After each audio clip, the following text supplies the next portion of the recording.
Salut tout le monde, et oui, je vais vous surprendre aujourd'hui, je vais parler du MCU. Alors, tous les films du MCU, je les ai vus que 2 fois, c'est-à-dire une fois quand ils sont sortis au cinéma, plus là, donc je viens de tous me les refaire. Bon, j'ai pris quelques mois parce que j'aime bien prendre mon temps. J'ai vu ça en 3 mois, j'ai vu donc les 22 films du MCU, et je me suis dit que ça pouvait être intéressant un petit peu de se faire un petit classement de celui que j'ai le moins aimé, celui que j'ai préféré. Alors c'est dur comme il y a 22 films de dire parfois tiens je préfère celui-là, enfin parfois c'est un peu dur. Mais en fait j'ai remarqué qu'il y avait quand même 3 gros paquets. Ceux que j'ai aimés, bof, que limite que je reverrai pas. Ceux que j'ai bien aimés, ça va. Et ceux vraiment que j'ai beaucoup aimé, vous allez voir, donc de la place 22 à justement à la place 15, vraiment c'est 8 films que clairement, s'ils faisaient pas partie du MCU, je les reverrai jamais. Là, je vais les revoir, c'est un jour, je vais me refaire le MCU. À la 22e place, j'ai mis Thor, le monde des ténèbres, oui, Thor 2. Alors, je dois vous avouer que déjà, Thor, c'est pas mon personnage préféré. Et ce film-là, je trouve qu'il est un peu lent, qu'il raconte pas grand-chose. Et que le méchant, entre guillemets, on a l'impression qu'il est ultra puissant. Puis à la fin, il se fait battre avec 3 petites antennes qu'on plotte dans le sol. Bon, j'ai un petit peu déçu du début, du milieu et de la fin, quoi. 21e position, j'ai mis Avengers, l'ère d'Ultron. Oui, Avengers 2. Franchement, j'aime pas trop Avengers 2. Je trouve qu'il commence plutôt bien. Je trouve qu'Ultron, il est plutôt impressionnant. C'est vrai. Mais finalement, après, il n'y a rien en fait. Ultron, il se fait. Dès qu'il y a un combat avec lui, il se fait massacrer. Il se fait massacrer tout le temps, tout le temps, tout le temps. À la fin, il se fait défoncer. Il se fait même.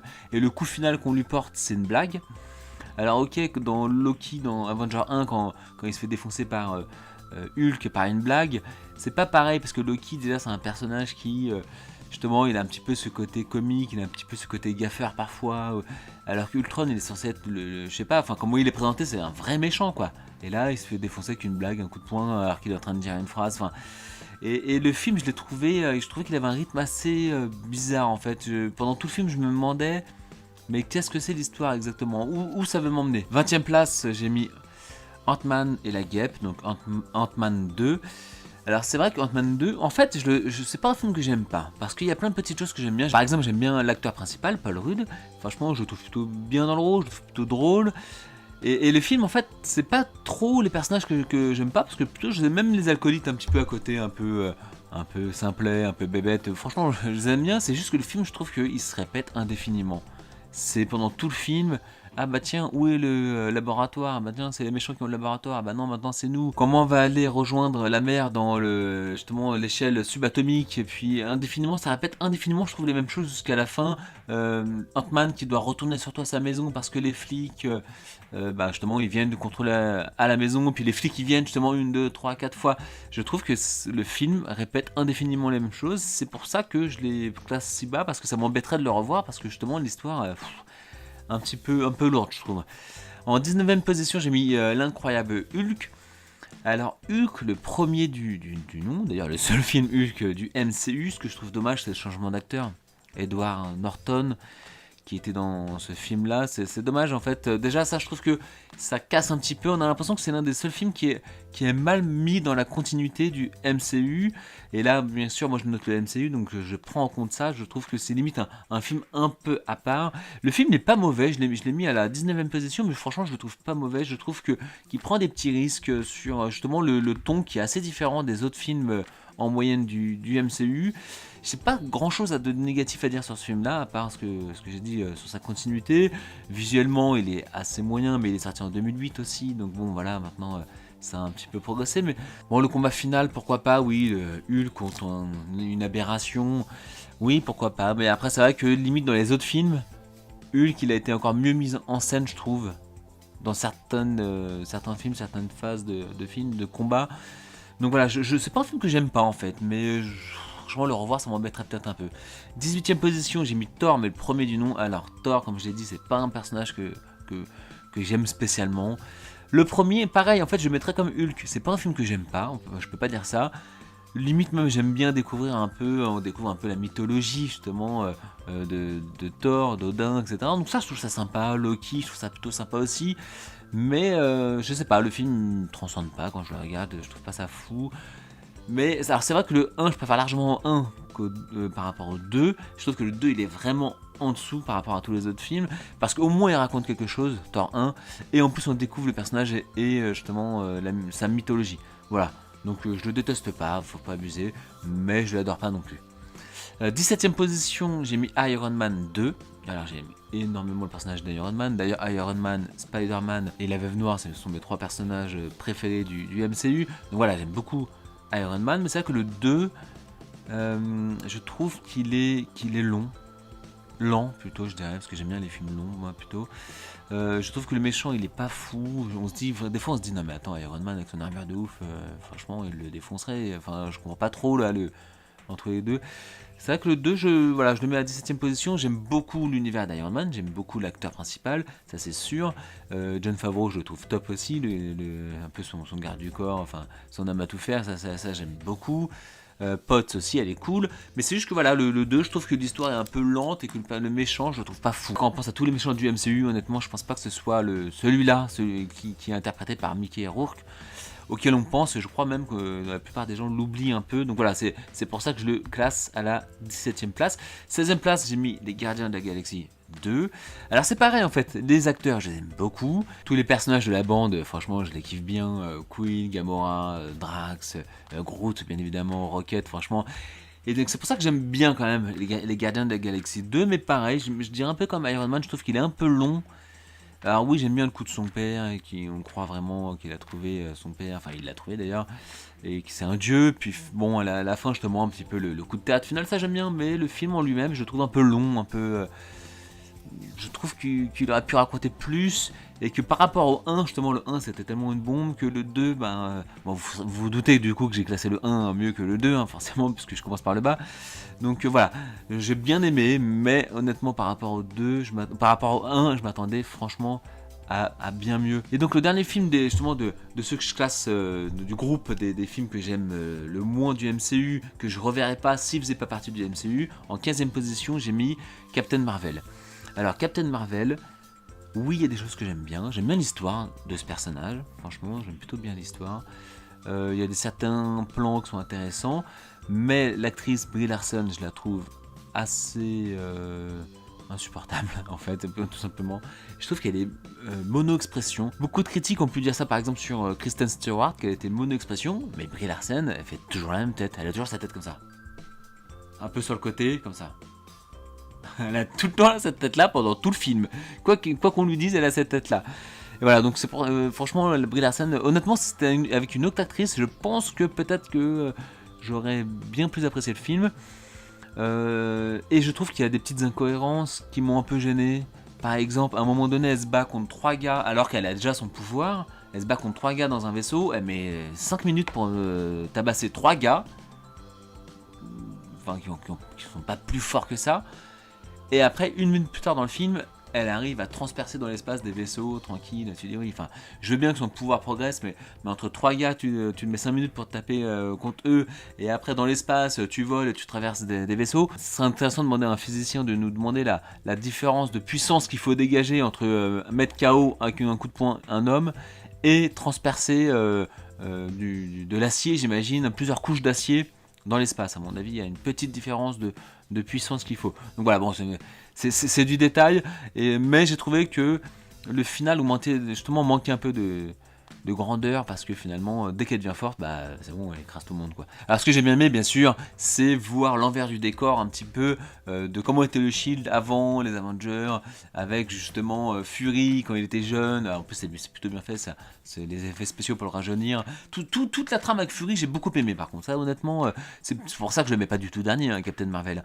Mais il y a des choses que j'ai pas trop aimé, que honnêtement, avec une autre actrice, je pense que j'aurais largement préféré. Maintenant, on va rentrer dans le deuxième paquet de films, les films que franchement j'ai plutôt bien aimé. En 14ème position, j'ai mis Ant-Man, le premier. Comme je l'ai dit tout à l'heure, j'aime beaucoup l'acteur, j'aime beaucoup l'ambiance de ces films, j'aime bien les personnages secondaires, et je trouve que l'histoire est bien plus intéressante que la première histoire. Au moins il se passe des choses, l'histoire progresse, on voit, bien sûr, c'est la création justement de Ant-Man, comment ce monsieur un peu tout le monde, d'ailleurs qui a des problèmes avec la justice, va se retrouver à devenir Ant-Man, et je trouve ça plutôt cool.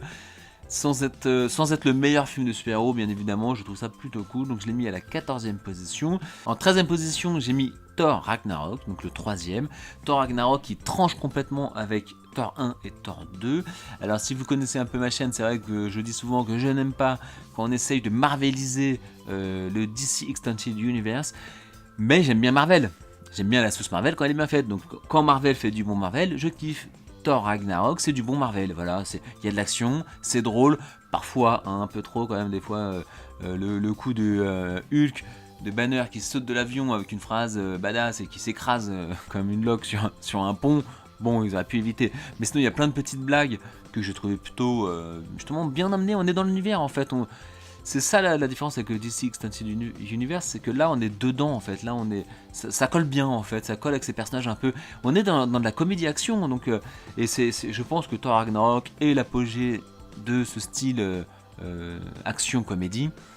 L'histoire, alors j'aime bien l'histoire quand même, parce que la méchante, franchement la sœur là justement de Thor, franchement, alors je connais pas les puissances parce que voilà, je suis plus dans l'univers d'ici que l'univers Marvel, c'est sûr, mais elle a l'air franchement sacrément puissante. Hein. Je me dis que j'ai l'impression que c'est la deuxième plus puissante derrière Thanos de tous les méchants rencontrés. Alors peut-être que je dis une bêtise, vous me direz dans les commentaires, mais en tout cas je la trouve intéressante. La destruction justement de leur monde et tout ça à la fin, c'est pas mal. Le personnage joué par Jeff Goldblum, une espèce de dictateur, justement, ils sont coincés sur cette planète. Ça change, franchement, l'ambiance change, l'univers change. Franchement, très intéressant. Honnêtement, vraiment une surprise quand je l'ai vu au cinéma. Donc Thor Ragnarok. 12e position, j'ai mis Iron Man 3. Alors Iron Man 3, il a des défauts. Franchement, il y a des trucs qui sont un peu bizarres dedans. Mais c'est vrai que j'aime beaucoup le fait que ce soit le dernier. On voit que c'est une trilogie quand même. Je trouve plutôt bien réussi pour un dernier épisode d'une trilogie. J'ai bien aimé son rapport qu'il a justement aux autres dans celui-là. Et qu'il y a quand même une remise en question. Alors effectivement, les bandes annonces laissaient présager un film encore plus sombre. Et ils l'ont, je sais pas si c'est au tournage, au montage, qu'ils l'ont un peu justement adouci par rapport aux bandes annonces. Et j'aime bien voir justement vraiment Tony avec le rapport avec justement Pot, souvent quand sa maison se fait détruire et qu'il la protège en lui envoyant l'armure. Il y a des petites scènes comme ça clés que j'aime beaucoup dans cet épisode. Comme on voit qu'il passe vraiment un niveau sur son armure, sur la construction de son armure. Il y a 50 000 modèles. Et ça présage vraiment l'Iron Man un peu qu'il y aura dans les autres films. 11e place, j'ai mis Black Panther. Alors Black Panther, les points forts, c'est vraiment l'univers. L'origin story est franchement très très bien réussi. L'acteur principal franchement, je trouve qu'il a vraiment une bonne tête. C'est vrai que c'est bon, voilà, le regret du fait qu'il soit décédé, c'est vrai que c'est vraiment dommage. Est-ce que j'aurais osé faire Black Panther 2 en tant que réalisateur? Je pense pas, mais après ça se trouve ils ont vraiment une très bonne idée pour lui rendre hommage. Un peu comme Thor Ragnarok, le fait que ça change complètement de lieu, d'univers, etc. Ça c'est vraiment cool. La mythologie du Wakanda, je trouve qu'elle est vraiment bien racontée, on rentre directement dedans.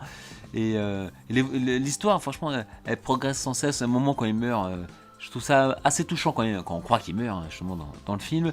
C'est plutôt la fin que j'aime moins. Je trouve que son combat là qu'il fait dans le rail de l'espèce de sorte de métro qui se répète, le combat quand même, je sais pas si vous vous souvenez, il est assez répétitif, que le truc qui se baisse, qui se remonte, qui se rebaisse.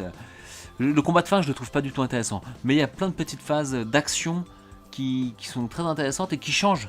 Je trouve que c'est très différent de ce qu'on a pu voir encore dans le MCU. Donc Black Panther, voilà, donc très, très bon film, j'ai aimé le voir et le revoir. Donc 11e place. À la 10e place j'ai mis Captain America Civil War. Donc l'épisode numéro 3 en réalité. Alors Civil War, moi ce que j'aime bien, c'est le côté Avengers. Franchement, ils auraient pu l'appeler Avengers, Civil War, honnêtement. Parce que, pourquoi Captain America, sachant que dedans Iron Man, il est tout aussi important, voire, bon, peut-être pas plus, mais il est aussi important que lui, hein, c'est l'histoire de ses parents, etc. L'histoire, je la trouve plutôt cool, mais l'histoire qui lie Iron Man à Captain America, je la trouve vraiment cool. Toute l'histoire, par contre, qui concerne la scission entre les deux clans, je la trouve franchement mal mise en scène. Il y a un élément au début qui est intéressant, parce qu'il faut signer les accords de Sokovitch ensemble, etc. Ça, c'est plutôt intéressant. Mais après, très vite, ils se déchirent, ils se bastonnent. Et honnêtement, objectivement, regardez la scène de baston à l'aéroport, je la trouve franchement pas folle par rapport à d'autres bastons de groupe qu'il y a eu dans tout le MCU. Je la trouve pas super, moi personnellement. En plus, je trouve que la mise en scène en plein jour comme ça, euh, avec un très grand espace. Je trouve la scène très vide, très très vide, pas très jolie esthétiquement, et la chorégraphie, à part 2-3 scènes clés, je la trouve pas folle. J'y crois pas franchement qu'il y ait un sujet de scission qui vont se mettre autant de patates, ils vont s'échanger autant de coups, j'y crois pas. Civil War, franchement, j'aurais pu le mettre bien plus haut dans le classement si les raisons de leur déchirure avaient été bien plus marquantes et bien mieux mises en scène que là. Donc Civil War, je le classe aussi haut parce que justement j'adore cette histoire entre Captain America et Iron Man. Et en 9ème position, j'ai mis justement Captain America, premier du nom. Alors ce film-là, c'est l'un des seuls parmi les 22 films pour lequel mon avis a énormément changé entre les souvenirs que j'avais quand je l'ai vu au cinéma et quand je l'ai revu là. Comme je le dis, je les ai vus 2 fois. Tous quasiment, j'ai gardé à peu près le même avis, à peu de choses près. Mais lui, dans mes souvenirs au cinéma, j'avais pas du tout aimé. J'avais le souvenir d'un truc un peu kitsch, avec une bande dessinée des bandes annonces en bande dessinée qui coupaient le film, où on le voyait justement un peu en dessin animé. Enfin, je sais pas pourquoi j'avais des souvenirs comme ça. Et quand je l'ai revu, je me suis dit, ah non, franchement, c'est vrai qu'en fait, l'histoire elle est vraiment bien travaillée. L'évolution du personnage aussi. Steve Rogers, honnêtement, il est vraiment cool en fait. C'est une histoire d'amour, elle est touchante avec. Alors, j'ai plus le nom du personnage, mais l'actrice elle s'appelle Hayley Atwell. Et la fin qui est justement qui soit cryogénisée jusqu'à aujourd'hui, qu'il a tout perdu. Il y a plein de petits moments qui sont assez touchants dans ce film-là. Honnêtement, en fait, Captain America, voilà, je l'aurais mis facilement 21e, 22e dans mon ancien classement avec mes souvenirs de cinéma. Et je le mets à la 9e place parce qu'en fait c'est un bon film, un bon personnage, une très bonne origin story. Je suis assez content de l'avoir revu et d'avoir changé mon avis. Là en tête quand j'y pense, moi il y a 2-3 scènes que je trouve vraiment super. Quand il sort de la machine la première fois et qu'il se met à faire la course poursuite du gars là dans la rue, la scène elle est géniale quand même. En 8ème position j'ai mis Avengers, le premier. Alors Avengers, il y a 2 choses que j'ai à dire. C'est que on voit que c'est un film qui a été fait vraiment dans la bonne entente, dans la bonne humeur. Quand on voit le film, on voit que c'est un film je sais pas comment dire, qui nous emportent. Les acteurs, on voit qu'ils ont kiffé en fait. Ils étaient sur le tournage, ça se sent en fait. Il y a eu vraiment, chacun a fait ce film dans son côté. Ils se sont retrouvés, ils ont kiffé faire ce film là ensemble. Et les scènes d'action, elles sont plutôt cool. La scène quand ils sont tous réunis en rond, que la caméra tourne autour. Voilà, il y a plein de plans comme ça dont on se rappelle. Les voir la première fois ensemble, franchement, c'est plutôt chouette. Là, le combat Hulk contre Thor. Et voilà, bien sûr qu'on aille les voir pour ça, pour les voir réunis pour la première fois au cinéma. Voilà, Avenger 1, c'est un monument de cinéma pour ça, pour la première fois, des super-héros réunis. Mais ce que j'ai reproché, c'est Josh Whedon. Alors vous allez croire que j'ai quelque chose contre Josh Whedon après toute l'histoire avec Justice League. Mais quand j'ai revu Avengers, j'ai aimé tout ce que je viens de vous dire. Même Loki, le méchant, il est vraiment cool. Alors que dans mes souvenirs, Loki, j'aimais pas trop. Mais quand j'ai revu Avengers, je me suis dit, non, mais en fait, je vois pas pourquoi j'aimais pas Loki. C'est vraiment un super anti-héros en réalité. Mais la réalisation de Josh Whedon, franchement, quand on regarde Avengers, tout ce que j'aime pas dans le film, c'est des dialogues sans queue ni tête parfois entre certains personnages. C'est des enchaînements de scènes qui, tu dis mais pourquoi il y a eu cette scène, pourquoi celle-ci après. Et d'ailleurs j'ai la même critique à faire, j'ai oublié de le dire pour justement Avengers, l'ère du trône, j'ai la même chose à dire, et pour un peu Justice League. Je trouve que parfois les scènes s'enchaînent de manière assez étrange, qu'il y a des dialogues qui manquent de profondeur en fait. On se dit bah tiens là c'est un dialogue intéressant qu'on va voir, on regarde. Ah bah non, en fait ils ont pas dit grand chose quoi. Bref, donc j'adore Avengers, mais s'il avait été réalisé par les frères Russo, ça aurait été une bombe. À partir des prochains films, ça va être tous les films que je trouve vraiment excellents. Même s'ils ne faisaient pas partie du MCU, de cette continuité de séries qu'on va regarder, de films, individuellement, voilà, je les trouve vraiment tous super. D'ailleurs, les frères Russo viennent avec la prochaine place, 7ème place Avengers Endgame. Franchement, quand les frères Russo sont rentrés dans le MCU, je trouve qu'il y a eu un avant-après. Endgame, clairement, c'est vrai qu'il a des défauts, c'est vrai que je vois qu'il y en a qui disent qu'il est trop long, que c'est dommage que ça se finisse comme ça, mais honnêtement, le début, ça commence, on s'attend tous à un scénario à peu près du type qui vont mener une guerre pendant 3 heures contre Thanos, et puis qui vont réussir on sait pas comment. Là ça commence comment 5 minutes plus tard Thanos il est mort. Franchement déjà grosse surprise. Si quelqu'un me dit qu'il a vu venir ce coup là de Thanos qui meurt au bout de 5 minutes dans Endgame, franchement je lui donne $1 million. Donc voilà. Et après oui c'est vrai que le côté retour vers le futur un petit peu remodelé, c'était pas inédit, c'est assez clair. Mais c'était quand même sympa pour le dernier film de trouver un scénario, oui c'est un peu du fanservice, qui nous fait replonger dans 4, 5, 6 films du MCU. Moi je trouve que voilà, je trouve que c'est une bonne idée. Alors c'est clair qu'il y a des incohérences, là je vais pas m'attarder sur les incohérences possibles quand justement de l'ouverture des différentes multiverses, en fait le fait d'avoir retiré les pierres et d'avoir voyagé dans le temps, mais bon ça c'est encore un autre sujet, on pourra faire limite une vidéo dessus, limite quand Spider-Man du multiverse va sortir, le Spider-Man 3. Mais bon, on revient sur Endgame. La fin, le combat de fin, il est quand même anthologique. Et puis franchement, le sacrifice de Tony Stark, c'est génial. Pour moi, c'est voilà, les 22 films se suffisent à eux-mêmes, limite. Moi, je regarderai la MCU, bien sûr, la suite, mais limite, ça se suffit à lui-même. Ça a commencé avec Tony Stark et ça a fini avec lui. C'est génial, je trouve ça génial, quoi. Tous ces personnages à la fin qu'on retrouve, j'ai beaucoup aimé. C'est un film qui est absolument pas sans défaut, je dis pas le contraire, mais toute la fin, ils ont rien laissé au hasard, en fait. Toutes les trames vont être fermées. Même le générique, il est magnifique. Le générique, il y a tous les personnages qu'on voit. Une petite vidéo de 3-4 secondes chacun, et ça se finit avec les coups de marteau de l'armure quand Tony Stark crée son armure dans Iron Man 1. Voilà, la boucle est bouclée, c'est génial, quoi. Franchement, il a des défauts, mais il a tellement de qualité, je trouve. Franchement, faire un dernier épisode de 22 films avec des centaines de personnages, il y avait tellement de chances que ça se plante que je trouve que Endgame il aurait peut-être pas pu être encore mieux que ce qu'on a vu. Voilà, c'est ce que je pense en fait. Ça a été dur de faire encore mieux que ça. 6ème place, Iron Man 1. Le commencement, le début. Bien sûr, c'est un film qui est pas sans défaut, mais voilà, c'est le début, c'est la création de Iron Man, de l'armure, Tony Stark, la première fois qu'on le voit. Il y a quelques scènes dans le film qui sont assez intéressantes. Oui, il n'est pas transcendant le film, mais bien sûr que quand on aime le cinéma ou tout autre art, les souvenirs qu'on a quand on a vu pour la première fois une œuvre, donc la cinématographique, bien évidemment que ça impacte notre avis dessus. Voilà, Iron Man c'est le commencement, c'est le début, c'est celui que j'ai adoré voir, et même quand j'ai toujours préféré le DC Extended Universe, eh bien c'est vrai que je me disais que Iron Man, c'est vrai que le premier film, quand je l'ai vu, il y avait quelque chose de très intéressant. Donc voilà, je suis obligé de le mettre à cette place-là parce que c'est le début et c'est un très bon début. Il n'y a rien à dire sur ça. 5ème place, Doctor Strange. J'ai quasiment rien à redire sur ce film-là. Mais franchement, le film, dans ce qu'il a la prétention de proposer, il est parfait, on va dire. On a un personnage qui est au début détestable, on l'aime pas trop, puis finalement on va vraiment s'attacher à lui. On va voir son histoire qui va être assez touchante, justement ses mains brisées, puis peu à peu il va s'en servir. Il va savoir s'en resservir. On a toute la découverte de ce monde de magie qui était la première fois qu'on voit ça dans le MCU. Les personnages secondaires sont très bons. On a la pierre d'infinité qui apporte vraiment quelque chose sur la puissance, les puissances qui sont en train de se mettre en place dans le MCU doucement comme ça. Enfin, donc la pierre du temps et qui va nous emmener à Thanos. Franchement, c'est un film que j'aime beaucoup, la réalisation est très bien. J'ai pas de critique spécialement négative à faire sur ce film-là. 4ème place, alors c'est un film qui va surprendre parce que je crois que les critiques sont pas super, hein, mais je mettrais Spider-Man Homecoming.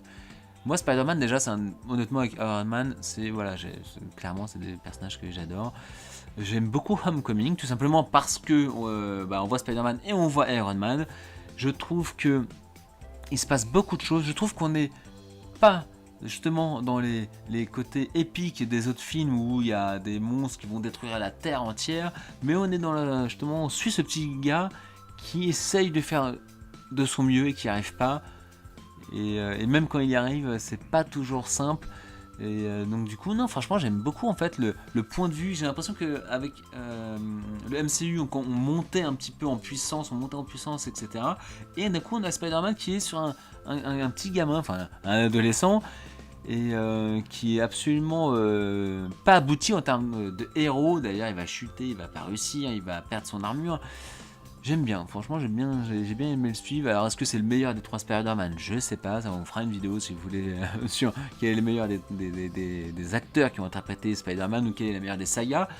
Mais voilà, la scène du bateau elle est quand même cool quoi, quand le bateau se déchire en deux et qu'il vient les protéger. La scène avec le méchant qui découvre que c'est Spider-Man, franchement cette scène est extraordinaire. Donc moi j'ai vraiment bien aimé, et là pareil je vois pas spécialement de défauts comme ça à vous dire spontanément, il y en a sûrement, mais là j'en ai pas qui me viennent en tête en tout cas.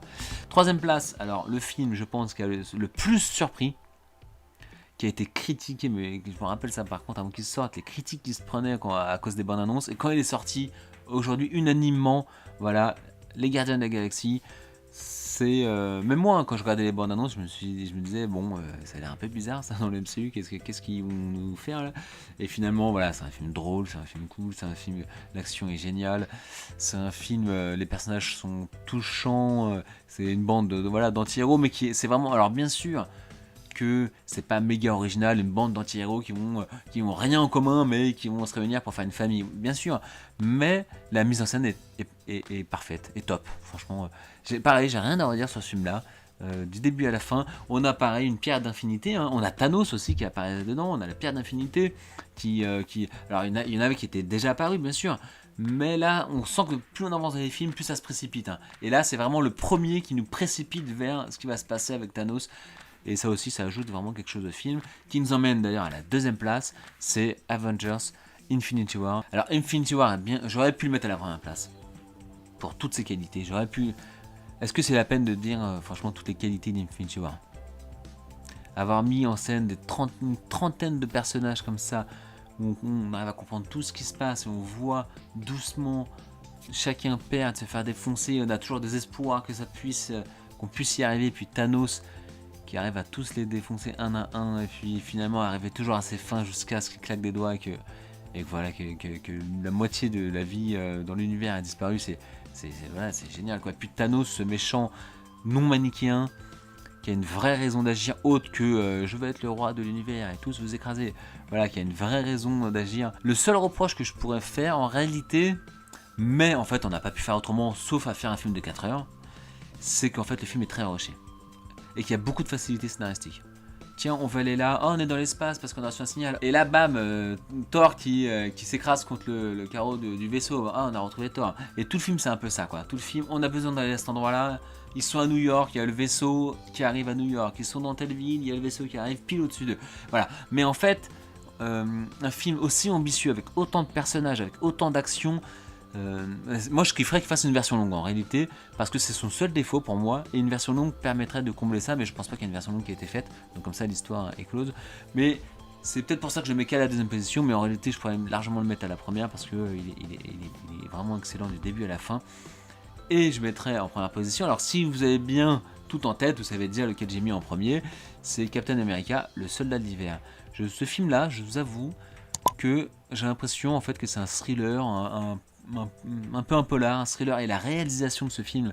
Alors là, quand je critiquais tout à l'heure la réalisation de Josh Whedon, regardez Avenger, le premier du nom, et après, ou le deuxième, et après regardez Captain America, le soldat de l'hiver, mais ça n'a rien à voir là. Puis je sais pas moi, quand ils se mettent des coups, la puissance des coups dégagés dans le soldat de l'hiver, t'as l'impression que les murs ils tremblent, les scènes d'action, la justesse franchement de la scène d'action, la scène avec Fury quand il part en voiture, qui se fait courser, la tension qu'on a dedans, c'est impressionnant quoi. Avenger, premier du nom, il est génial, mais parce que les acteurs sont super, moi je trouve vraiment, les personnages et les acteurs sont super. Mais honnêtement, là dans Captain America, on est vraiment en termes de réalisation, je trouve dans quelque chose qui est au-dessus. Il y a plein de petites scènes qui vraiment, on se dit waouh, enfin là on s'en est pris. Pourtant il n'y avait pas grand chose quoi, mais bam, on s'en est pris vraiment plein les yeux quoi. Et l'histoire elle est vraiment bien menée, je trouve que on y croit, on est pris dedans, qu'est-ce qui va se passer jusqu'à la fin. Je trouve que c'est vraiment un film qui, s'il était sorti comme ça tout seul, voilà, one shot, en dehors de tout du MCU, les critiques auraient été les mêmes en fait, on aurait dit tout ce qui était excellent, parce qu'il faut pas se leurrer, bien évidemment que quand il y a une saga qu'on kiffe, et le MCU c'est une saga qui cartonne, bien évidemment que les critiques même sur un film moyen vont être meilleurs qu'un one shot qui sort comme ça d'une autre saga, d'une autre série et qui est très moyen. Là le Captain America c'est pas le cas, je trouve que c'est un film qui est excellent, même comme ça, même de manière très indépendante, c'est vraiment mon film préféré. Alors en fait Infinity War et le soldat de l'hiver, en fait, limite je pourrais les mettre en première place ex aequo, les deux je les trouve très très bons les deux. Donc voilà, donc c'était mon très long classement du MCU des 22 films. N'hésitez pas à partager votre classement dans les commentaires, on pourra ensemble un petit peu commenter tout ça. Dites-moi ce que vous pensez de mon commentaire. Donc voilà, là c'est le classement vu par un fan du DC Extended Universe. Donc ça se trouve, je n'ai pas du tout le même avis que quelqu'un qui déteste le DC Extended Universe et qui adore le MCU.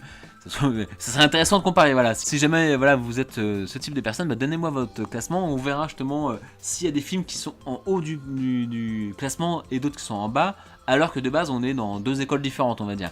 Donc voilà, bon bah on se retrouve bientôt. Dans la prochaine vidéo, je vais aussi parler du MCU, vous allez voir. On se retrouve très vite, allez, bonne soirée.